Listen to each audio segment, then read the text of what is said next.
다 같이 신앙 고백합시다. 주는 그리스도시요 살아계신 하나님의 아들이십니다. 아멘. 2025년 7월 27일 고등국의 30번째, 벌써 30번째 예배입니다. 30번째 단은 예수님, 나의 예수님이라는 제목으로 말씀을 증거할 텐데요. 먼저 옆 사람이랑 인사해야겠죠. 인사할 때 서로 축복하면서 인사합시다. 예수님은 나의 주, 나의 왕이십니다. 예수님이 나의 주, 나의 왕이시다라는 신앙의 고백이 이번 한 주 동안 지속되기를 축복드립니다. 한 번 더. 그리고 여러분 혹시 369 게임 알아요? 369 게임 시작할 때 인트로 어떻게 넣었죠? 한번 해볼까? 시작. 다 이렇게 하죠. 자꾸 이렇게 귀신 들린 것처럼 감춰져서 이러시면 안 돼요. 알겠죠? 369 대신에 145 넣을 거예요. 145 알겠죠? 시작. 145 145 1 좋아요. 8월 1일, 8월 4일, 5일 양일간 여러분들에게 준비된 스케줄 이제 기억하시길 바랍니다. 시작하기 전에 여러분들 이제 다 방학했죠? 방학하면 여러분들 많은 계획을 세울 겁니다. 그죠? 지난주 포럼 보니까 또 세윤이 같은 경우는 이번 방학은 내가 갓생을 실현하겠다 막 이러면서 지금 갓생을 실현했는지 지금 눈에 안 보이네요. 어디 있죠? 네, 눈에 보이지 않습니다. 방학이 되면은 저마다 다 많은 계획을 세워요. 그렇죠? 근데 주목님이 여러분들을 보니까 청소년들의 우선순위 저 중등부 잘 모르겠어요. 고등학생들의 우선순위를 보니까 한 크게 세 개? 크리스천들에게 첫 번째가 뭐냐? 학업 특강을 최우선으로 둡니다. 부족했던 거 특히 고3 같은 경우는 지금 이제 사탐, 과탐 이제 엄청 이제 방학 때 끝내겠다 약간 이런 마인드로 달려들죠. 될 것 같죠. 어쨌든 학업 특강을 최우선으로 둬요. 지금 정말입니다. 내가 무엇을 해야 된다라고 했었을 때 그리고 그 다음이 무엇이냐? 그나마 방학인데 그래도 방학인데 이런 내가 학업 특강의 빈 시간을 찾아서 최대한 효율적으로 나를 쉬게 하는 시간을 만들어 버립니다. 아마 최선의 선택을 하는 것 같아요. 나름대로의 휴가를 보내는데. 근데요, 매년 우리는 그렇게 살아왔죠. 그래서 여러분들에게 질문해 봅니다. 그래서 살림살이가 좀 나아지셨습니까? 모르긴 몰라도요. 해가 갈수록 이러한 여름 스케줄을 지내고 있는 가운데서 걱정과 근심, 염려의 스택은 더 많이 쌓여 있는 것 같아요. 여전할 것인가? 역전할 것인가? 이번 여름은요, 하나님께서 주신 나의 복음, 나의 이야기가 될 여름이 될 겁니다. 그냥 흘려보내지 마세요. 지금부터 시간을 그냥 흘려보내지 않기를 원합니다. 비교 불가하기 때문에 전무한 여름이 될 거기 때문에 약속드립니다. 그만 갈등하시고요. 지난 모든 시간, 여러분들의 인생을 두고 지난 모든 시간은 전환점이 될 거예요. 특별히 올 여름 그렇게 될 겁니다. 어떤 것도 당연하지 않았던 인생에 당연한 감사와 기쁨으로 살아가는 첫걸음이 될 겁니다. 오늘 예배를 통해서 선포되는 말씀을 가지고 이 우선순위를 분명하게 둘 수 있는 지혜로 최고의 여름이 되기를 축복드립니다. 시그널 라이트 유난히 이번 7월은 빨리 흘러가는 것 같아요. 벌써 7월 마지막 주입니다. 근데 하나님께서 매주마다 강단을 통해서 계속해서 시그널을 보내주셨어요. 복음을 위하여 너는 부르심을 또 세우심을 입었다. 하나님께서 주신 시그널은 이거예요. 내 생각대로 이번 여름은 나를 위해서 좋은 대학을 위해서 성공을 위해서가 아니라 너는 그 모든 오늘이 복음을 위해서 택함을 받았어. 세우심을 입었어. 하나님께서 복음을 위하여서 나를 또 우리를 은혜로 부르시고 머무르지 않도록 그냥 그래 구원 받았지 거기에 딱 머무르지 않도록 세우심의 목적을 보여주시기 위해서 이번 한 주 동안 하나님께서 허락하셨죠. 이거는요 그냥 단순히 흘러가는 강단의 말씀이 아닙니다. 29주차 주일 강단의 말씀으로 흘려보내는 것이 아니라 말씀은 어제나 오늘이나 영원토록 동일하신 하나님 말씀, 반드시 성취될 하나님 말씀이기에 나의 오늘과 청소년기 평생을 두고 우리는 이것을 반드시 나의 오늘 속에서 찾아내야 되겠습니다. 왜냐하면 인생과 여러분들 개개인의 인생과요 이 시대를 결정지을 수 있는 유일한 단 하나뿐인 파트이기 때문이에요. 그런데 하나님께서 우리가 이번 여름 이것을 다 되찾아올 수 있도록 증거를 보여주셨죠. 말씀을 통해서 갈렙이 그랬습니다. 갈렙이 있었던 광야에서 헤브론 산지 앞에서의 갈렙의 오늘 좋은 것이라는 것은 하나도 찾아볼 수 없었던 그 광야에서 있다면 뭐라도 있다라면 환경 사막이었습니다. 뭐라도 있다면 주변 강대국이 끊임없는 침략과 전쟁, 위기 속에서 또 가나안 정복전 앞에 헤브론 산지 앞에 섰을 때 갈렙은 무엇을 붙잡고 있었냐? 말씀을 근거로 자신의 삶을 두고 하나님 앞에서 흔들리지 않는 인생 고백을 하나님께 드리죠. 여호수아 14장 12절 말씀입니다. 그날에 여호와께서 말씀하신 이 산지를 내게 주소서. 당신도 그날에 들으셨거니와 그곳에는 아낙 사람이 있고 그 성읍은 크고 견고할지라도 여호와께서 나와 함께 하시면 내가 여호와께서 말씀하신 대로 그들을 쫓아내리이다 하니. 보여지는 현실 앞에서 무슨 고백을 하냐? 여호와께서 나와 함께 하신다면. 그래, 환경, 형편, 사람의 소리, 심지어 같은 민족끼리도 저기는 들어갈 수 없어 라고 하는데, 이러한 현실 앞에서 갈렙이 무슨 고백을 하냐? 하나님께서 혹시 나랑 함께 하시면 내가 반드시 말씀하신 대로 그 땅을 차지할 수밖에 없다는 걸 저는 믿습니다. 중요한 건요, 환경과 사람이 아니라 내가 어떤 환경과 사람의 말에도 흔들릴 수 없는 말씀이 기준되어 있는가? 나로부터 시작한다니까요. 여러분들 한 사람으로부터 시작한다라는 것을 기억해야 됩니다. 그럼 어떤 말씀이 기준되어 있었는데 하나님이 보시기에 갈렙의 오늘은 이랬어요. 여호수아 14장 14절 말씀 하반절 보겠습니다. 이는 그가 이스라엘 하나님의 여호와를 온전히 쫓았음이라. 그럼 질문해 볼 수 있죠. 딱 점검해 볼 수 있죠. 지난 한 주를 돌아보면서 말씀 앞에서 나를 점검해 볼 수 있죠. 기회입니다. 시그널이에요. 나는 과연 말씀을 온전히 따르는 삶을 사는가? 온전히 따른다. 우리는 계속해서 오늘을 살아가면서 보여지는 것, 들려지는 것, 경험하는 것을 통해서 선택을 합니다. 우리는 생각하는 대로 선택합니다. 살아가는 대로, 생각하는 대로 사라지죠. 그래서 믿음과 이 행함은 동전의 양면과 같은데 어느 하나만 있을 수 없다는 것. 근데 우리는 착각하죠. 나는 한 주 동안 내 마음대로, 내 생각대로, 내가 옳다 싶은 걸로 다 선택하면서 살면서 왜 하나님은 나의 믿음을 연약하게 만드시지? 한 번도 도전하려고 하지 않는 나의 상태. 근데 인지하지 못합니다. 고등국에게 주신 하나님의 비전은요, 지난 한 주 상반기 1학기 동안 여러분들과 함께 하면서 하나님께서 주신 이 비전은 분명해졌어요. 믿음에 의한 행함이 실현될 수 있는 시그널을 지금 붙잡기 바랍니다. 이것이 오늘 우리에게 주신 이유, 우리를 은혜로 부르시고 세우신 목적이죠. 갈렙과 같은 사람이 있습니다. 은혜로 하나님의 사랑을 받은 바울 또한 그랬죠. 환난과 흔들리는 데살로니가 성도들에게 이렇게 편지하게 됩니다. 갈렙과 같은 신앙을 가졌었던 바울이요, 그 신앙을 가지고 현실을 보니까 이제 말할 수밖에 없었던 거예요. 데살로니가전서 3장 3절 말씀입니다. 같이 한 목소리로 합독합시다. 시작. 이 여러 환난 중에 흔들리지 않게 하려 함이라. 우리가 이것을 위하여 세움을 받은 줄을 너희가 친히 알리라. 아멘. 어떤 환난이 와도 괜찮다 이겁니다. 하나님께서 그 환난을 통해서 반드시 나를 세우신 그 이유를 알게 하시겠다. 나로부터 시작된다라는 그 언약을 너의 오늘 속에, 나의 오늘 속에, 우리의 오늘 속에 보여주시겠다. 더 이상 추상적인 신앙생활이 아니라 구체적이고 실제로 역사하시고 함께하시고 인도하시는 하나님이심을 너를 통해 세상에 알게 하겠다. 이 속에서 우리의 어려움은 무엇입니까? 그렇다면 이 말씀을 근거로 내가 그동안 겪어왔었던 반복되는 어려움과 갈등은 과연 뭡니까? 시그널이죠. 속을 게 아닙니다. 더 이상 낙심할 게 아닙니다. 우리는 이미 응답 속에 있음을 알기 때문에, 하나님은 사랑이심을, 하나님의 은혜가 아니면 살 수 없음을, 하나님이 나의 내면 깊은 곳까지 끝까지 주 대신 하나님의 말씀보다 나를 주장하는 그 체질을, 영적인 체질을 완전 뒤집어 버리시겠다. 그 문제를 통해서라도 하나님 사랑이거든요. 이스라엘의 역사마다 계속 바벨론의 포로되고 노예되고 속국되고 나라를 잃어버리는 흩어진 자들이 될 때에도 하나님께서 결국 무엇을 회복시켰죠? 문제가 무엇이었는지 끝까지 나일 수밖에 없었던 나를 주장하던 나를 내려놓을 때 하나님은 시작하시거든요. 성경 속에 있었던 그냥 역사가 아니에요. 지금 나와 함께 일하시는 하나님이심을 붙잡으시길 바랍니다. 복음은 다 살리는 거니까 문제 보여준다? 이게 복음이다. 깨닫게 하시는 응답. 모든 사건과 문제가 인생의 걸림돌이 아니라 디딤돌이 될 수 있는 여름 이야기가 시작됐습니다. 여러분들의 복음 시그널이 될 거예요.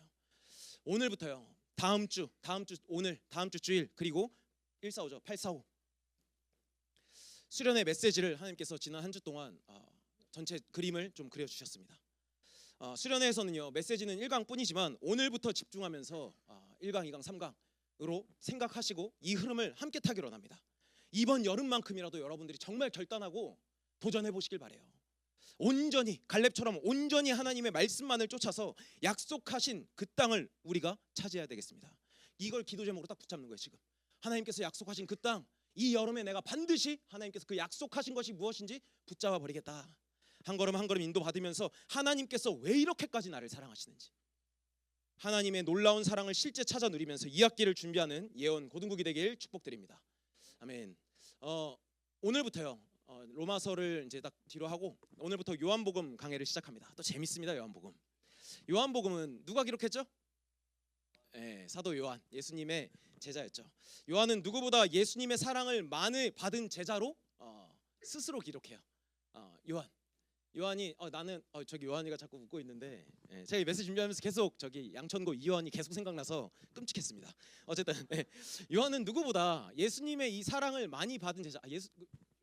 예수님께서 요한에게 야 사랑하는 제자라고 한 거는 아직까지는 제가 찾아본 적은 없던 것 같아요. 근데 요한이 스스로 자기를 기록할 때 나는 하나님께 가장 사랑받은 사람이야 라고 기록하고 있거든요. 저는 근데 왜 이렇게 자뻑이 심해? 근데 요즘 주목님 좀 그래요. 주목님을 볼 때 형편없는 나를 하나님께서 사랑하시고 이렇게까지 사랑할 수 있나? 이런 나를 구원하셨다고? 이런 감격이 있거든요. 근데 요한이 어떤 사람이었냐? 별명이 뭐였는지 알죠? 우레의 아들이었습니다. 우레의 아들. 얼마나 다혈질이었는지 번개의 아들. 우리 말로 요즘 말로는 분조장이었다. 약간 이런 느낌이죠. 이런 바이브인데 요한의 형제로는 야고보라는 한 사람이 있었습니다. 야고보는 이제 크게 오늘 이제 1강, 2강, 3강 때 여러 번 등장될 야고보라는 인물이 있는데 미리 조금 프리뷰로 조금 한번 보는데 야고보는 한 3명 정도 성경에 등장해요. 첫 번째는 예수님의 동생이었었던 야고보. 두 번째는 알페오의 아들 야고보, 예수님의 제자였습니다. 그리고 요한의 형이었었던 야고보가 있었어요. 근데 요한의 형을 큰 야고보라 그러고 알페오의 아들을 작은 야고보. 큰 야고보와 작은 야고보는 예수님의 12제자에 속한 인물입니다. 이제 다 초기화. 어쨌든 세베대의 아들 큰 야고보, 형제 요한이 있었는데 큰 야고보, 요한의 형은 예수님의 12제자 중에서 가장 먼저 순교한 인물로 기록이 되어 있어요. 그래서 그렇게 막 크게 막 이렇게 성경에 많은 기록은 있지 않습니다. 순교했다. 어떤 말이죠? 불쌍합니까? 무엇보다 12제자 중에서 가장 이렇게 순교를 먼저 했다라는 것은 하나님의 말씀에 온전히 순종했는지 알 수가 있는 대목이기도 하죠. 재밌는 건요. 우리의 아들 요한은요. 형제 야고보와 다르게 12제자 중에서 가장 장수를 해버려요. 또 한 명의 뜨거운 남자가 있죠. 베드로와 함께 요한은 초대교회의 두 기둥으로 크게 쓰임 받죠. 요한복음은 그래서 사복음서 중에 가장 늦게 기록된 건데 AD 70년, 안노 도미닉, 예수님이 오신 후에 70년. 예루살렘이 멸망하고 나서 그 이후에 한 15년 뒤에 요한복음과 요한 1, 2, 3서를 기록하게 되었습니다. 예수님과 함께한 3년, 그 이후 유배되기 전까지 약 50년 동안 자신의 오늘과 성경의 예수님의 말씀과 현실을 보면서 크리스천들에게, 흩어진 제자들에게 이렇게 편지한 내용들인데 유대교 지도자들이 박해, 기독교에 관한 거짓 선지자들의 방해, 문제처럼 보이는 많은 상황 속에서 하나님은 요한에게 응답 속에 있음을 깨닫게 하신 거였어요. 끝까지 남겨놓은 거, 먼저 죽고 나중에 죽고가 중요한 것이 아니라 요한을 통해서, 요한으로부터 시작된 이 요한복음, 하나님께서 알게 하시기 위하여 이렇게 정체성 세계관 현주소가 분명해진 요한은요, 예수님의 말씀과 삶을 바탕으로 겪은 모든 것에 얼마나 큰 은혜와 축복을 받았는지를 기록한 것이 요한복음이에요. 우리의 아들인 자신이 얼마나 예수님의 사랑을 받았는지 하반기 함께 여정을 걸어갈 요한복음 여정입니다. 기대됩니까? 기대되죠? 네? 이 앞서서 그럼 이 요한복음이 말하고 있는 이 시그널을 딱 붙잡고 시작해야 되겠습니다. 같이 한 목소리로 요한복음 20장 31절 합독하겠습니다. 시작.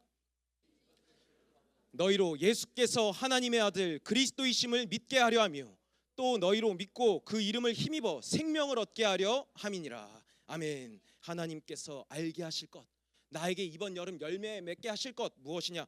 예수님께서 살아계신 하나님의 아들이시구나, 주는 그리스도시요 살아계신 하나님의 아들이십니다라는 이 신앙의 고백이 정말 내 영혼 깊숙이 해서 신앙의 고백으로 나오게 하겠다. 하나님의 이 의지를 붙잡으시길 바랍니다. 흩어진 그리스도인들에게 전달된 그리스도인의 삶을 위해서 쓰여진 이 요한복음을 통해서 요한이 가진 이 예수 그리스도는 누구인지, 그 안에 얼마나 놀라운 축복이 담겨 있는지 붙잡고 누리는 고등국 되길 축복드립니다. 2학기 현장을 두고 오늘부터 수련회까지 이 세 번의 말씀을 통해서 청소년기에 이 물음표가 느낌표가 되는 질문과 답을 딱 붙잡고 가야겠는데, 그 첫 번째가 가장 먼저 예수님이 누구신가에 대한 단추를 채워나가야겠습니다. 첫 번째로 말씀이신 예수님입니다. 본문 1절에서 3절 말씀입니다. 태초에 말씀이 계시니라. 이 말씀이 하나님과 함께 계셨으니 이 말씀은 곧 하나님이시니라. 그가 태초에 하나님과 함께 계셨고 만물이 그로 말미암아 지은 바 되었으니 지은 것이 하나도 그가 없이는 된 것이 없느니라. 태초에 말씀이 계시니라. 요한은 말씀에 의지하여서 우리에게 지금 편지하고 있습니다. 말씀에 의지하여서 우리에게 전하고 있는데, 창세기의 첫 기록이 생각이 나죠. 아마 요한도 하나님의 말씀 모세오경을 바탕으로 요한 성경을 근거로 크리스천들에게, 흩어진 제자들에게 편지했을 거라는 거죠. 창세기 1장 1절 말씀 볼까요? 태초에 하나님이 천지를 창조하시니라. 요한복음 1장 1절 태초에 말씀이 계시니라. 요한은 말씀이신 예수님과 창조의 하나님을 의도적으로 연관지었어요. 우리에게 오신 이 예수님이 살아계신 하나님이시다라는 것을 의도적으로 연관지으면서 우리에게 첫 번째로 편지합니다.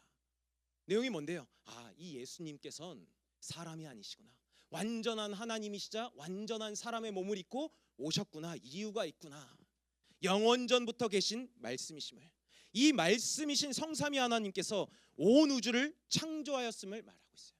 창조의 말씀이라는 것, 창조의 능력을 가진 하나님이신 예수님이 세상을 회복시키려는 선언을 하신 것. 예수님이 오신 이유는 분명히 있다. 니들이 그렇게 기다렸었던 메시아, 여자의 후손이 약속대로 오셨다. 예수님의 몸을 입고. 말씀 대신에 우리가 방금 읽었었던 1절에서 3절에서 말씀 대신에 그 대신에 예수님이라고 한번 넣어서 읽어보면 크게 더 와닿을 거예요. 준비됐나요? 1절 3절에 자막도 준비됐나요? 네. 태초의 말씀이 저기를 자막을 보냈었는데, 저 말씀 대신에 자막 말씀 대신에 예수님을 넣어서 같이 읽어보겠습니다. 시작. 태초에 예수님이 계시니라. 이 예수님이 하나님과 함께 계셨으니 이 예수님은 곧 하나님이시니라. 예수님이 태초에 하나님과 함께 계셨고 만물이 예수님으로 말미암아 지은 바 되었으니 지은 것이 하나도 예수님이 없이는 된 것이 없느니라. 여자의 후손으로 오신 예수님의 본업, 리커버리, 되찾기 위해서, 회복시키기 위해서 회복의 역사를 말하고 있죠. 무엇을 회복하기를 원하는데, 성경의 역사는요 크게 세 파트로 구성되어 있습니다. 이는 우리의 모든 삶의 큰 배경이 됩니다. 성경을 토대로 창조, 타락, 구속, 그리고 이 배경 가운데 우리의 삶이 있는 거예요. 이 배경을 처음부터 성경은 말하고 있어요. 창세기 3장의 불순종의 사건으로, 범죄함으로 인간은 타락하게 됩니다. 타락한다. 불순종의 범죄가 뭐냐? 말씀이 영혼에 없는 것.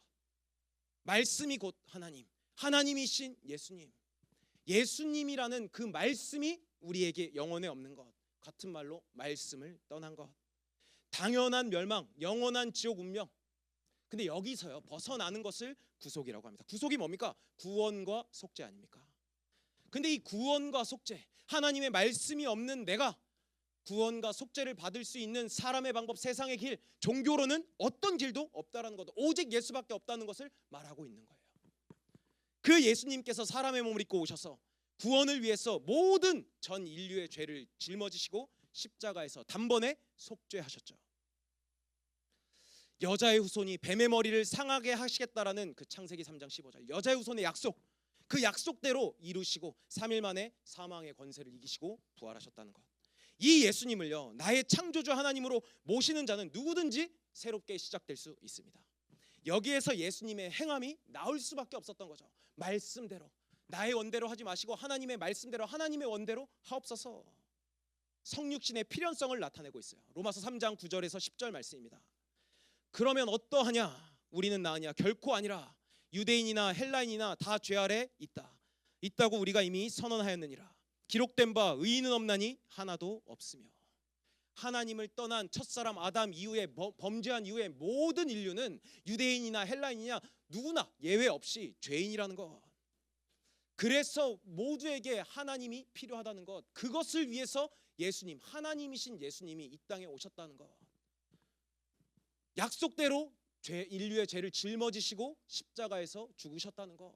언약대로 부활하셨다는 것. 근데 그 약속은 처음부터 약속됐다는 것. 성경이 누구를 조명하고 있습니까? 여러분들의 오늘을 조명하고 있잖아요. 모두가 죄인이었기에 사람과 세상의 방법으로는 해결될 수 없다는 것을 깨닫게 하시기 위해서 우리에게 지금 말씀하고 있어요. 하나님의 말씀과 상관없는 삶은 결국에는 무너지기 때문에 우리가 늘 걱정, 염려 속에 빠져 있는 이유는 대체 어디서 시작된 겁니까? 지난 한 주 동안 내가 왜 불안했습니까? 일평생 청소년기를 살아오면서 나는 왜 두려움과 염려 속에 사로잡혀 있었죠? 그 포인트가 뭐였죠? 말씀과 분리된 삶을 살고 있었기 때문에. 이 말이요 여러분들에게 들린다면요, 내가 응답 속에 있구나, 하나님의 사랑받은 오늘 속에 있구나, 감사하시길 바랍니다. 이제 우리의 삶이 조금 더 분명해지겠죠. 예수님이 성삼위 하나님이심을 나타내는 삶. 하나님께서 그래서 나를 사랑하셨구나. 말씀이 곧 예수 그리스도, 말씀이 중심되는 이 신앙생활을 할 수 있도록 이 여름을 허락하셨구나. 여러분들 강아지 좋아하죠? 강아지. 개 좋아합니까? 개. 내 얘기 듣고 있어요? 네. 요즘에는 고양이를 더 좋아하나요? 그 경찰견, 마약견, 이런 경찰견들 있죠. 이 마약견이나 경찰견들은 이 훈련을 수료할 때 굉장히 험난한 과정이 있다고 합니다.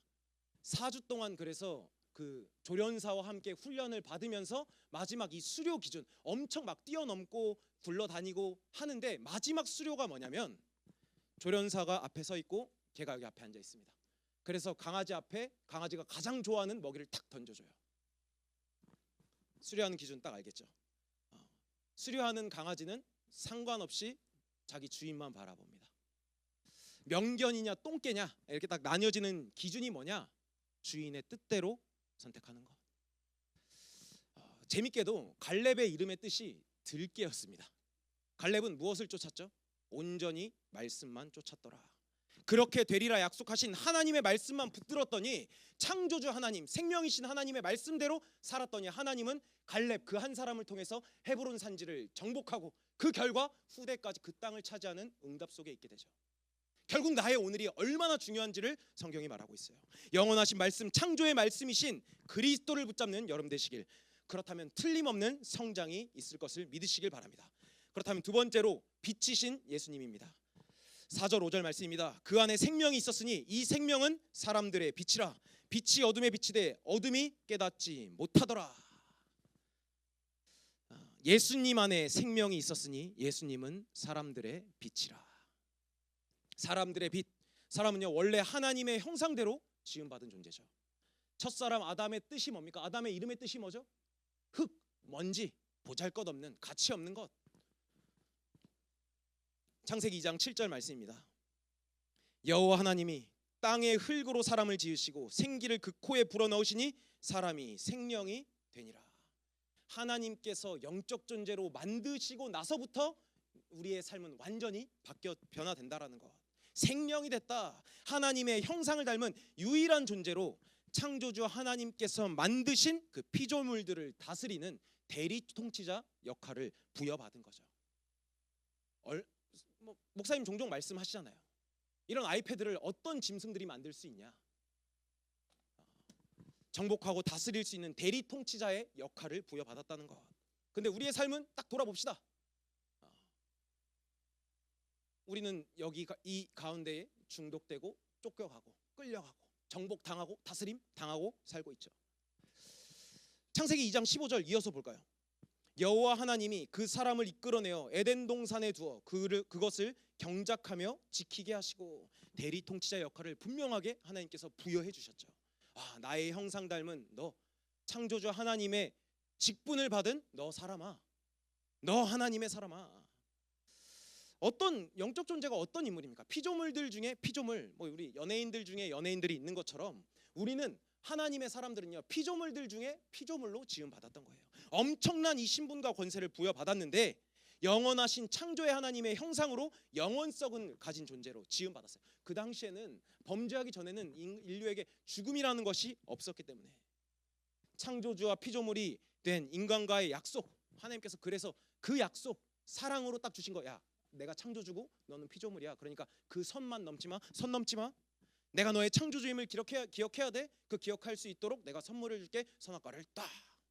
창세기 2장 17절 말씀입니다. 선하게 알게 하는 나무의 열매는 먹지 말라. 네가 먹는 날에는 반드시 죽으리라 하시니라. 죽음이 없었던 인류 가운데 하나님께서 기준을 딱 세워주시고 사랑으로 기준을 딱 메꿔주시고, 야, 선 넘지 마. 내가 창조주고 너는 나와 함께 있을 때 가장 행복할 수 있는 존재야. 내가 널 그렇게 지었어.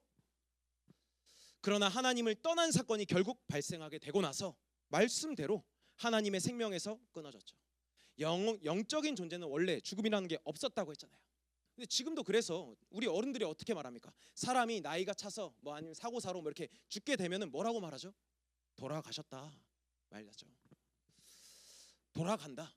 육과 죽음이라는 것은 영과 육신의 분리되는 그 순간, 영생이냐 영벌이냐. 우리 몸은요 죽으면 흙으로 돌아가지만 영적 존재 이 영은 영생이냐 영벌이냐 분명히 심판이 기다리고 있죠.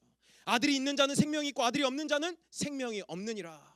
모든 성경이 뭘 말하냐? 예수 그 안에 생명이 있었으니, 예수님 안에 생명이 있었으니 예수님은 사람들의 빛이라. 하나님께서 생명의 빛으로 우리에게 예수님을 보내주셨다는 것. 그렇다면 이 근본의 문제를 알고 모든 문제의 원흉을 알게 하셔서 이 끊어진 고리를 회복시키려는 생명의 빛이신 예수님이 회복의 빛으로 오셨다는 겁니다. 같이 4절 5절 한 번 더 합독하겠습니다. 시작. 그 안에 생명이 있었으니 이 생명은 사람들의 빛이라. 빛이 어둠에 비치되 어둠이 깨닫지 못하더라. 죄와 허물로 죽었었던 이들이요 이 빛을 깨닫지 못했다는 것.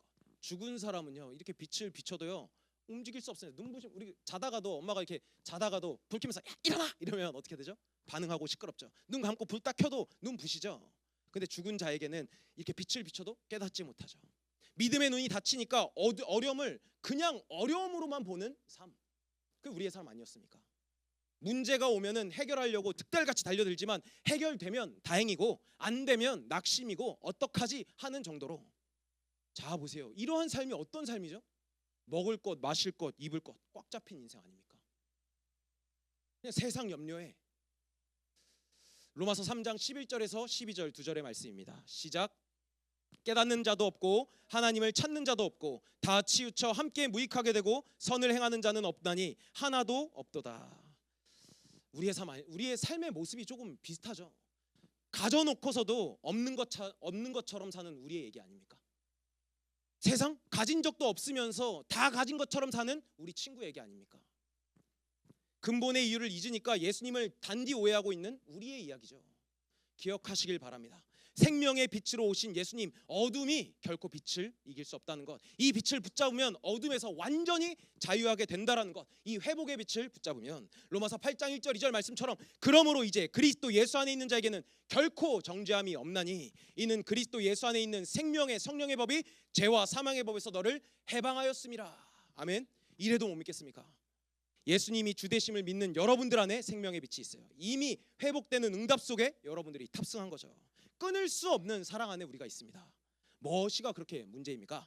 앞으로 자빠지고 뒤로 고꾸라져도 우리가 어쩔 수 없는 방주 아닌데 결코 정죄함이 없는 일생임을 이번 여름 성경을 통해서 그리고 지난 시간들을 통해서 다 찾아드리겠습니다. 기대하면서 이번 회복시키려고 작정하신 하나님의 은혜의 강물에 빠져들기를 주님의 이름으로 축복드립니다. 오늘 좀 날이 많이 더워가지고 주목님이 이렇게 땀이 너무 많이 나가지고 여러분들 집중하는데 방해될 줄 알았는데 여러분들 눈도 깜빡이지 않고 집중하는 모습을 보면서 감동이 됩니다. 그래서 제가 쫄아가지고 막 땀이 흘리는 것 같은데 7월 키워드 뭐였죠? 네, 시그널 라이트였죠. 근데 벌써 7월 마지막 주입니다. 그래서 미리 8월 키워드를 먼저 드리겠습니다. 리본, 리본, 거듭남, 다시 태어남. 예수님의 말씀대로 요한복음 3장 3절 말씀입니다. 예수께서 대답하여 이르시되 진실로 진실로 내게 이르노니 사람이 거듭나지 아니하면 하나님의 나라를 볼 수 없느니라. 하나님께서 그 땅 먼저는 1학기 때 그 땅이 무엇이냐 했을 때 나의 오늘이라 말씀하신 것, 이 말씀을 성취시키시기 위해서 2학기 현장을 두고 2학기 현장에는요 기억하세요? 기억하세요? 아시겠죠? 대답. 예, 기억해줘요. 1학기 때는 그 땅이 무엇이었냐? 나의 오늘이었어요. 하나님께서 이번 여름을 기점으로 2학기 때 하나님께서 그 땅을 뭐로 보여주실 것이냐? 바로 여러분들의 학교 현장으로. 2학기 학교 현장, 우리에게 주어진 학교 현장을 두고 실제로 체험할 준비될 8월로 인도받기로 원합니다. 영원하신 창조자 하나님의 말씀이 어두워진 우리에게 생명과 빛으로 임했죠. 거듭남, 곧 다시 태어나는 것. 다시 태어나지 않으면 하나님의 나라를 볼 수 없다 그랬어요. 갈렙처럼 하나님 말씀 그대로 성취됐네. 우리는 가기만 하면 되네. 확인하는 것. 거듭난다. 엄마 뱃속으로 들어갔다가 다시 나와야 된다라는 1차원적인 말이 아닌 줄 압니다. 거듭난다. 구원받는다는 것은 이쪽에서 저쪽으로 이동하는 장소적인 개념이 아니라는 것.